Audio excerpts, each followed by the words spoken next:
Falar de reforma religiosa no século XVI, na Europa Ocidental, é necessariamente falar de diversidade, de pluralidade, de multiplicidade de crenças, mas também de opiniões. Em bom rigor, toda esta variedade não foi mera consequência do movimento iniciado pelo monge agostinho alemão Martinho Lutero a partir da divulgação das suas 95 teses contra o poder e a eficácia das indulgências, a 31 de outubro de 1517.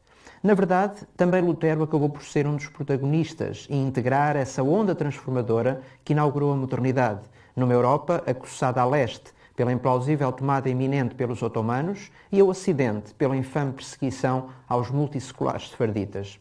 Assim, será redutor, quase pueril, considerar que a reforma que se formou, ou reformou, em 500 é produto de um homem só. Desde logo, não foi essa a presunção de Martinho Lutero.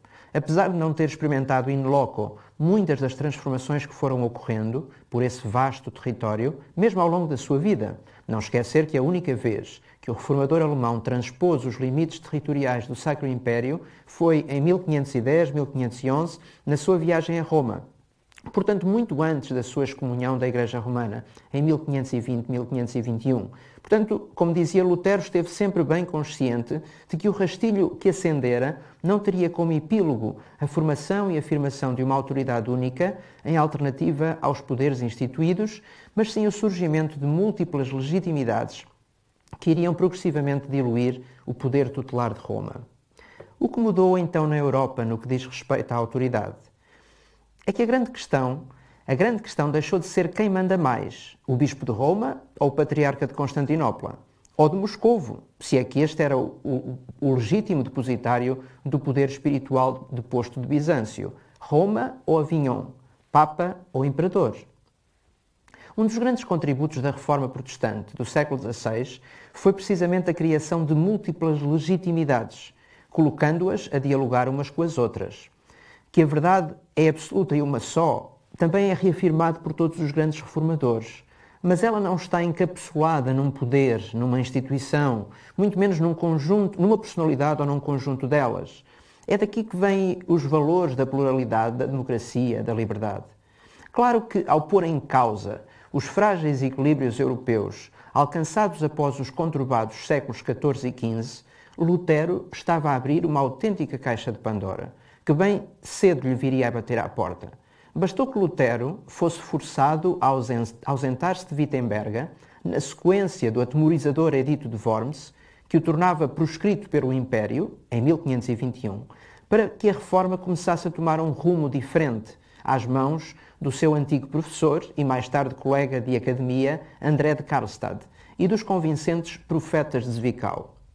É, pois, incorreto abordar o movimento da Reforma Protestante como uma mera cisão entre a norma religiosa hegemónica à época e uma facção cristã alternativa. Já não se tratava de escolher entre um Papa e outro, entre uma Cúria e outra. Devemos, pois, falar em protestantismo? Devemos tratar de uma reforma protestante? Há uma teologia da reforma? Estou convencido de que surge não um protestantismo, mas vários protestantismos, com as suas próprias filosofias, antropologias, epistemologias, naturalmente teologias. É que também por essa razão, que mesmo 5 séculos depois, continua a ser difícil explicar, em contextos em que o catolicismo romano continuou a ser hegemónico, se não em termos estritamente religiosos e eclesiásticos, pelo menos no sentido e no plano social e cultural, como é o caso de Portugal, explicar, dizia eu, que o mais elementar sinal identitário do protestantismo é a sua variedade. E esta variedade vai ter expressão teológica também. Há desde logo pontos de absoluta convergência.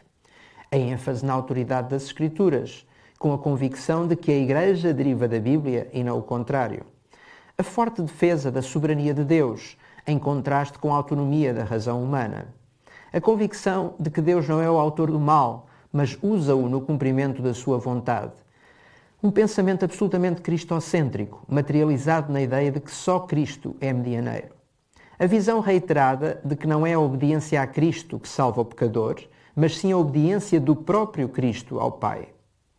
A certeza de que fé e arrependimento estão inevitavelmente ligados, pelo que o produto do arrependimento é a fé instilada no pecador. Mas há depois dissonâncias no pensamento teológico dos diferentes reformadores. A preocupação com a culpa permanece um traço da teologia luterana, pelo que é exaltada a justificação. Há aqui um efeito operativo. Por sua vez, no pensamento reformado, é colocada grande preocupação com a falta de sentido da existência humana e da criação em geral, pelo que é exaltada a glória de Deus. Há aqui uma preocupação com a essência. O pensamento luterano tem uma visão muito mais negativa da lei, sendo que a mesma é entendida como expressão da miséria, condenação e morte, que contrasta com a libertação do Evangelho. Para o pensamento reformado, a lei de Deus também tem um efeito positivo na santificação, uma vez que é a expressão perfeita da vontade de Deus. Há visões também distintas quanto ao valor e eficácia dos sacramentos. Será esta diversidade um fenómeno meramente geográfico, social, cultural? O que talvez continue a ser pouco compreendido, mesmo no seio do protestantismo, é que esta diversidade não é um desvio histórico, mas é, diria eu, seminal. Esta diversidade não é um fenómeno de segunda geração, mas está inseminada no desafio à autoridade estabelecida presente em Lutero, mas também em Zwinglio, em Zurique, em Farel, em Genebra, em Busser, em Estrasburgo, em Agrícola, em Augsburgo, em Osiander, em Nuremberga, em Oecolampadius, em Basileia, ou mesmo dos companheiros de Wittenberga, Karlstadt e Spalatina. É que todos estes não são reformadores após Lutero, mas reformadores com Lutero. E que dizer do controverso Munzer, de Zwickau, e dos dissidentes de Zurique, liderados por Grebel? Toda esta diversidade, em pouco mais de uma década após a publicação das 95 teses de Martinho Lutero. O que daqui sobressai é que o protestantismo se expandiu rapidamente e em diversidade. Antes de se iniciar a década de 30 do século XVI, já uma parte significativa dos territórios da Europa Central incluíam presença protestante. De Genebra a Wittenberga, de Marburgo a Salzburgo, a pregação iniciada por Lutero ia sendo reproduzida, mas de modo matizado, não exatamente mimético. Aqui se encontravam os luteranos, com forte influência nos territórios conquistados no Sacro Império, que iam consolidando a sua presença e as suas estruturas, tornando-se em grande medida uma igreja de Estado e dos Estados. Por outro lado, a tradição reformada, que foi também fazendo o seu percurso, reforçando-se nas décadas seguintes através da presença em Estrasburgo e Genebra, mas não deixando de estar também presente em territórios de língua alemã. Ainda os anabatistas e outros radicais, consucedâneos de Karlstadt e Munzer, bem como dos dissidentes de Zwinglio, que só vêm a ter real expressão nas comunidades formadas do outro lado do Atlântico. Na verdade, apenas uma coisa os unia no terreno: o facto de todos estarem condenados pela Igreja dominante.